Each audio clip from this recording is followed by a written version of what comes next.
When Israelis go to the polls April 9th to elect the 21st Knesset, they won't technically cast votes for Benjamin Netanyahu, Benny Gantz, Yair Lapid, Aryeh Deri, or anyone else. That's because Israelis cast ballots for political party lists and only indirectly support the individuals on them. Israel uses a parliamentary system with proportional representation. By contrast, the United States is a presidential system and has direct election of congressional representatives. How does that work in Israel? The Knesset, Israel's parliament, has 120 seats. Suppose there were 120,000 voters in Israel. In that hypothetical situation, a party would earn one representative in parliament for every 1,000 votes it received. If a party won 25,000 votes, it would receive 25 seats. 45,000 votes would be worth 45 seats, and so on.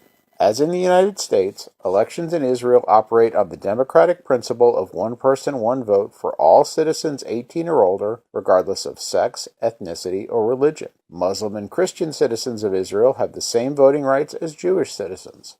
On Election Day, a national holiday, each Israeli voter selects a paper ballot representing one party, seals the ballot in an envelope, and drops it into a box. The votes are hand-counted. There is no absentee voting, so Israelis living overseas must fly home to vote in person. The entire population of 9 million forms a single electoral constituency represented by all 120 Knesset members. By contrast, the United States has 435 congressional districts, each of which elects one House member to represent an average of 780,000 people.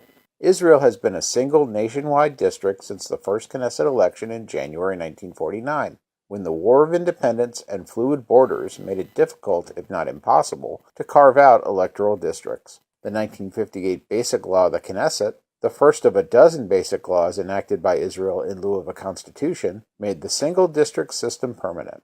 That basic law also ensured the continuation of proportional representation, a concept in use since modern Zionism began in the late 19th century. Political parties earn Knesset seats based on the number of votes they receive, as long as the total passes a threshold of 3.25% of the ballots cast. The threshold has increased several times from 0.83% for the first Knesset, but it is still lower than the 5% that is most common in proportional systems. Because any party that receives at least 3.25% of the votes gains representation in the Knesset, multiple parties split the 120 seats each election, including parties with narrow interests. Politicians don't feel the need to join one of the two historically dominant parties, as most do in the United States. Instead, some individuals choose to create parties that they can lead themselves and whose policies they can shape. The parties submit lists of their candidates in priority order, meaning that if a party earns 10 seats when the election results are posted, those seats go to the first 10 candidates on the list. Some parties now follow the U.S. example and hold primaries to select most of their candidates. Other parties let their leaders set their lists or use special committees. Sometimes parties partner up before an election to present a single list, whether to increase their chance to lead the government, as when Labor and Hatnua formed the Zionist Union in 2015, or to ensure that they surpassed the 3.25% threshold, as when Arab parties created the Joint List in 2015.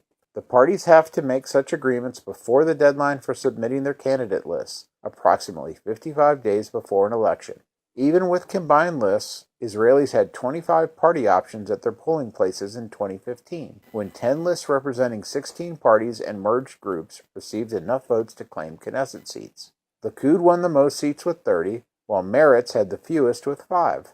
The deadline for filing 2019 party lists was February 21st. The second and third largest lists in 2015, the Labor-led Zionist Union and Joint List of Arab parties, are not returning for the 2019 election because the parties could not renew their agreements. Still, 47 lists are on the ballot April 9th, topping the record of 34 lists in 2013. Look for our next Israel on Board video for details on how the election results produce a government. Meanwhile, see the following links for more information.